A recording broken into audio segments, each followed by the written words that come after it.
Very good evening, friends. This side Rahul Magan here as a Group Chief Executive Officer, Treasury Consulting, and also a venture capitalist. As we speak, on 26th October 2020, around 4:30 p.m. Singapore, and the topic of the story is the week ahead. But before I start, let me remind you that like any other YouTube videos, our YouTube videos also having a dialog box. In this dialog box, there is a description followed by a link. If you click on this link, then you would reach to the free groups by Treasury Consulting, and these free groups are complementary in nature, which includes YouTube, Twitter, WhatsApp, LinkedIn, Telegram, almost everything. We keep upgrading this list on fortnightly basis, and I think next upgrade would happen probably second week of November. And the topic is the week ahead. As we speak, we are 26th October 2020, which is precisely 8 days from US elections. And I think that the global market is really very hot. Like today evening, on 25th evening, when I was working, because to me there is no Saturday and Sunday. When I was working, I got 3 different news. Number one is definitely the news about Kotak Mahindra Bank is trying to buy IndusInd Bank, and there are talks in that regards. But after 2 hours, one of my friends sent me another link in which IndusInd Bank declined that there is any such talk between Kotak Mahindra and IndusInd. To be honest, I not went through the whole details of this link, but I cannot deny this also. Because from the very long time, I'm talking about the consolidation in the Indian banking. And I see that consolidation in Indian banking may be from 2 types. Number one, deliberately by government, another 2 by the private players. Government has decided a very high disinvestment target. And I really very surprised that how come this disinvestment targets will met when we understand that the global economy is passing from a very tough phase, and especially you look at London, US or any other country, God knows. But we are hopeful. I'm sure that in fact Niti Aayog and different institutions also pointed to the government that the count of public sector banks are very high and we should reduce it. Our desk is more or less done with the research of which public sector bank government may sell. But this is our research. This is backed up by our research. The information is in public domain, looking at the balance sheet of the banks available on Bloomberg and Reuters as they are listed. Look at the last numbers, the NPA numbers, the other balance sheet numbers available in public domain on the websites, all the relevant information which is available for public. We analyzed that information and we concluded some compositions. We are not sure whether all of these compositions will hold true because ultimate call is of government, but we are sure that few would definitely, and we will make few positions accordingly. So this is one thing that the week ahead is definitely investment. In fact, on Saturday when I was working, I got another link, and that is that government is looking to sell some stake in BPCL, I think Shipping Corporation of India, Container Corporation of India, and BEML to the tune of 60,000 crore, 60,000 crore. By the way, it's a very huge number, to be honest. And I was thinking that how come BPCL? BPCL is really like when I look at Aramco, amongst the largest oil companies of the globe, in fact equal to a status of ExxonMobil. When I look at Aramco, I see consistent fall in profits, consistent fall in capex, management reshuffle, and many issues that are in public domain. And when I see different commentaries on oil sector by Petroleum Institute of United States of America and different bodies like OPEC, Organization for Petroleum Exporting Countries, OECD and all, I can't get a motivational feeling that oil will touch 50 or 50 plus very soon. In fact, unfortunately, what is happening in London is apparently before us, And like Saturday, Sunday, I was looking at Bloomberg and I got to know that it's a Czech Republic, it's a Poland, it's a UK, it's a Spain, it's I think Italy, or many countries reported double-digit increase in the coronavirus cases. And different countries of Europe are trying to have different curbs. Like there is a talk that London may close Manchester. I'm not a big football fan, but I know that Manchester is famous for the football in UK and also for multiple good reasons. So we really don't know, but things are really tight. Considering all this, I see that BPCL target is really very tough. And I see that oil may be reaching to 30 or maybe closer to 30 very soon. But once again, that depends upon how severe the coronavirus. The reason is India, US, and Europe. Three big economic nations are very closer to winters. In fact, 10 days, 15 days away from winters. And European and US winters are always very severe in the sense like they have their, I would say, internal systems whereby they try to heat themselves. And I think this is one of the reasons why the natural gas is flaring up. Like, to be honest, when the natural gas was around 2.6 and all of a sudden 3.3, now fall to 3, and our desk would surely buying natural gas soon. So guys, one thing is definitely very clear that coronavirus will decide many things. That's more important. And I'm not very conducive on BPCL, but yes, Shipping Corporation of India, Container Corporation of India, and the third one, which I just forget it, all three, BEML, all three are definitely possible because all rest three are having limited impact of coronavirus. And when I speak about BEML, defense is on the radar. As simple as that. And I'm sure that many active international defense players will definitely come. And of course, the leading defense players of India like L&T and all, they will love to have participation in this deal. But time will tell everything. So this is part one, whereby the disinvestment target, the coronavirus impact, the impact of coronavirus on Europe, US is there. Point number two, and very important, is the US elections. And guys, now I'm really confused because Bloomberg is making me more confused. You know, I'm following US election very deeply, step by step, inch by inch, point by point. In fact, I really don't know you trust or not, but I have made a diary of US elections, you know, and this diary, I'm noting almost every point on this diary, so that I don't forget it, because human mind having limitations, right? And now I'm getting another point that the US from an election angle is divided into two parts. In fact, I claim that I was not aware about this. And in fact, I never thought about this. That US from an election angle is divided into two parts. One is the city part and one is the, you can say, countryside or village part. And according to one of the sources in the public domain, that in the later part, which is you can say countryside obliques village part, Trump is like A.B. de Villiers. Why A.B. de Villiers? Mr. 360 degree. He can hit shot anywhere in the ground. It's his will where he wanted to hit. That is. And when it comes to the city part, Trump is not A.B. de Villiers, but he is a good batsman. That is making US election very tricky. In fact, I was following one of the electoral polls in the US, and hey guys, nowadays there are so many electoral polls which are happening in the US. Different economists, different banks, everyone is giving their own polls. So it's really difficult to decide who is saying, who is right, who is wrong.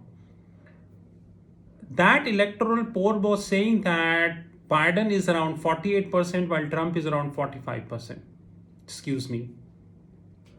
In 2016, the situation was really tough. Hillary Clinton was like at the top and Mr. Trump was at the bottom, and what happened we all know. And here I'm talking about a case where the gap between Biden and Trump is 3%. And that poll himself claimed that there is a margin of error of 5%. So I have made many conditions in my diary. If Trump will win, then this will happen. If Biden will win, then this will happen. The impact of Trump winning on equity market, the impact of Trump winning on gold, commodities market, base metals. In fact, we have divided this into three parts. Either side, Trump win or Biden win, impact of either on equities market, gold oblique silver, and precious metal like platinum and palladium, and impact on base metal. So whether Trump will or Biden win, and we have also made our backup plan, because one thing we are sure that this is going to be a closely fight contest between Trump and Biden, and probably maybe a tie like a cricket match. We really don't know. This is another thing. Be careful. Third thing, that many economies of the globe are coming up with the stimulus plans. Of course, India is in the list. The government of India is really working very hard, and thanks to Prime Minister Sir for making sure that the stimulus is coming into the picture. Having said that, as we speak, there is no exact quantum of stimulus, or the amount of that stimulus is there in the public domain. Just like the last time Prime Minister Sir announces, it was around 20 lakh crores, which is precisely 10% of the GDP, but different economists came up with different number, you understand? So no confirmed number right now in the public domain, but I can see that Prime Minister Sir need to have at least 4 to 5% of the GDP as far as the stimulus is concerned. But of course, there are a lot of permutations and combinations before him. And one of the permutations and combinations is definitely the money, because tax revenue is declining, and unfortunately there is no light at the end of the tunnel. And more important aspect of the life is not the tax revenue, rather disinvestment target cannot met up as of now. And unfortunately the FPI and FI money is like a roller coaster. One quarter up, another quarter down, third quarter negative, fourth quarter positive. It is like a cricket match. So there are many permutations and combinations before Prime Minister Sir, but I understand he hold experience how to handle these permutations and combinations very well. So I am definitely expecting a kind of stimulus from Government of India, and I'm sure that government need to announce that stimulus as early as possible. Very, very difficult to tell what time government will declare that stimulus, but government will declare stimulus soon. And the day government will declare the stimulus, the market will go up. But having said that, this completely depends upon the quantum, the size, the tenor, and more important, the different conditions of stimulus. When it comes to stimulus, US stimulus is now a history, because it is just 8 days. And I really don't think that the Donald Trump, who trying from the last 3 months to have stimulus, he can do in 8 days. Like a cricket match, if you cannot score 100 runs in 20 hours, don't expect to score 50 runs in 1 hour. So forget that. Now you can score 6, 7, 10, 20 runs in 1 hour. That is maximum you can score. I think Trump was right in one of the statements which he gave during his election rally, that the next stimulus will come once the government is in the picture. We are pro-Trump, but at the same point of time, we are having backup plans ready, because this time it's a very close fight competition. It is not a one-side competition. Third and very important thing is definitely the gold factor.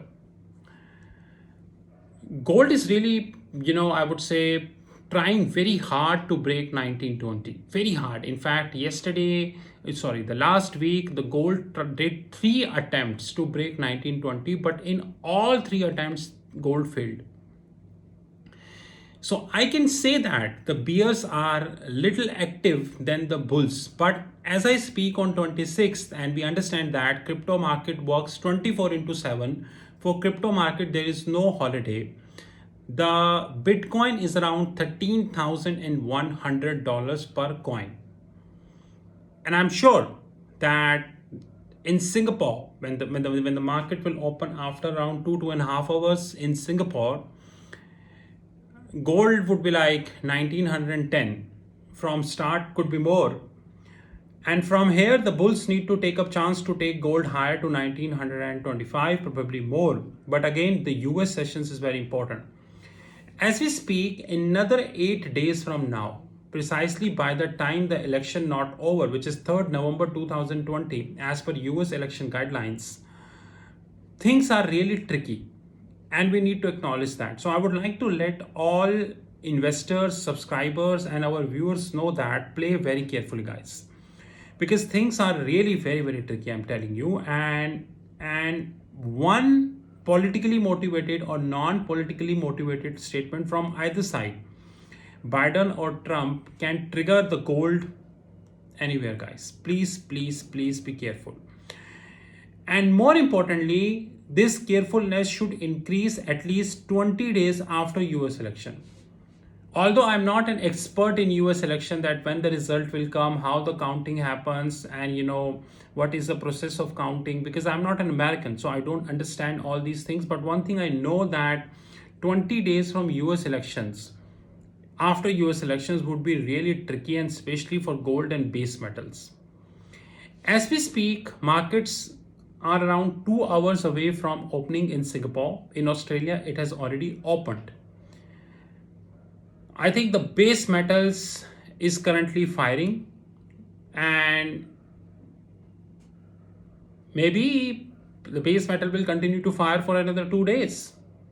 But if Donald Trump 2 days or 3 days before give us clear-cut statement that, hey guys, stimulus is a history now, forget it, then, and more importantly, do not forget that the government needs to acknowledge at a given point of time that stimulus not happened, because clearly currently the Senate head, basically in short the head of parliament of US, and the Vice President Pence, they are consistently in touch with each other regarding the stimulus, and there are some issues with both trying to resolve as early as possible. But unfortunately, I am unable to understand the definition of as early as possible, to be honest, in this part at least. But one thing I'm definitely sure, that if both will not reach to a consensus, the probability is relatively low, then mess is on the cards, I'm telling you. And if the mess is on the cards, then I'm sure that base metals can crash. So we need to be very careful, and expecting a stimulus to happen before election is just like expecting 20 runs in 2 balls in a cricket match. Even I assume there is a white ball, and in all 3 balls you are AB de Villiers and you hit 6, still you short of 2 balls. That is 1 run. You're short of 1 run, because 1 run is a white, 3 sixes, total 19. Don't expect a tie. This is the week ahead, and I think this is one of the toughest weeks which we are having. And there is some news on Amazon and Reliance arbitration case also, which is little surprising, and we'll definitely have a video in that regards as well. But the next 7 to 8 days is really very interesting, and I think it is on the toes, sleepless nights, but we are ready. Our backup plans are ready, our positions are ready. We analyze the whole market, our comics platform is ready, everything is ready, and we are hopeful that things will go as per our plan. But if not, then backup is rightly available in 5 minutes. I have made whole plan ready. If things will go as per plan, or if things not go as per plan, then hey guys, my backup. That is all about. With this, we would like to thank you very much, and I think this is one of the toughest weeks for all funds, and I'm sure that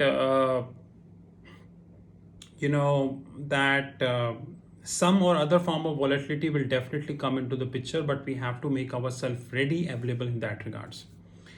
This is Rahul from Treasury Consulting. You know our WhatsApp 9818485155.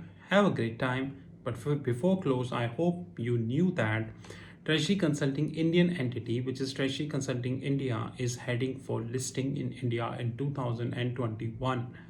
The process of the listing has started, and hopefully in a phased manner we will conclude all process, and Treasury Consulting Group is coming up with a capital market desk which will help not only make Treasury Consulting a unique company, because there is no listed company in India who holds a capital market desk, but we do. There are a hell lot of actions on the cards. Have a great time and talk soon. Enjoy the show.